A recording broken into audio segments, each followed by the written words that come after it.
Тунгалаг Тамир охин 6 настайгаасаа даам тоглож эхэлсэн. Энэ төрлөөрөө 1 жил гарan хичээллэж байна.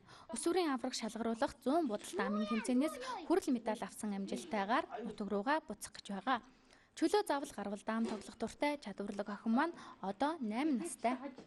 Ахагаа тоглож исэн юмыг хараад тэгээд сураад тэгээд ах ээж аав маань зааж өгөө тэгээд Улсын аврагт орж байхад хамгийн хэцүү тийм тоглолт нь ямар тоглолт байсан? хэцүү тоглолт барал байхгүй байсан. Тэгээ бусдууд нь нэлээ сайн бодож нүүс тэгээд ничиж хожиж шатгцгээ тийш тоглосон. Хоцсныхаа дараа юу нь гоё идэв? Хоцсныхаа дараа ээж аавгаа баярлуулах. Тунгалаг Тамир охины гэр бүлийнхэн хамаатан задангээд бүгд л даам тоглох дуртай хүмүүс. Охин чөлөө заавал гарвал даамаа тоглодог. Түүнд хамгийн их бэлтгэл сургуульд болдог даамчин хүүхэд бол хамаатны дүү Дарь Озар нь. Дарь Озар хүү одоо 7 настай ч сургуулийн өгсөн уралдаан тэмцээнд орж амжилт үзүүлж байсан. За минь дүү даамыг хизээ сурсан. 4 настайгаасаа. Тэгээ тунгатайгаа хэр их даам тоглож байна? Зөндөө даам тоглосон. 9-ээс хойш 4 5 6 7 8 тоглосон.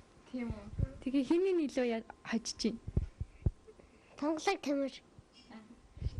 Чи тэгээд хожигдоод байгаа юм уу? Хожин чинь хожигдно.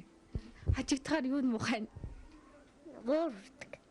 Энэ хөлөг дээрх даамыг өнгийн ундааны савны бөглөө цуглуулж гарын доорх материал ашиглан хийжээ.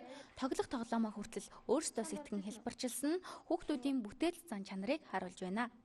Би дөрвөн үедээ дөрвөлөө одоо даамын зэрэгтэй бүгдээрээ. Гэтэ одоо бүгдээрээ одоо даамаар шагаа тоглож Монгол хүүхдүүдээ сэтгсэг манай хүүхдүүд одоо дандаа даам тоглож тий даамаар хичээснээс одоо шатар даамаар хичээсэн нь бол одоо энэ математик одоо энэ их оюун санааны энэ стресстэй нөхцөлд бол одоо ухаан санаа их тарих ихгүй гэж байна. Аливаа оюуны спортоор хүүхдийг багаас нь хичээлүүлснээр сэтгэн бодох чадвар хурдан тэлдэг. Тэгвэл даамаар хичээлсэн хүүхэд математик, геометр гээд тооцоолон бодох ухааны хичээлүүдэд сонирхолтой чадварын хувьд ч өндөр болдог байна.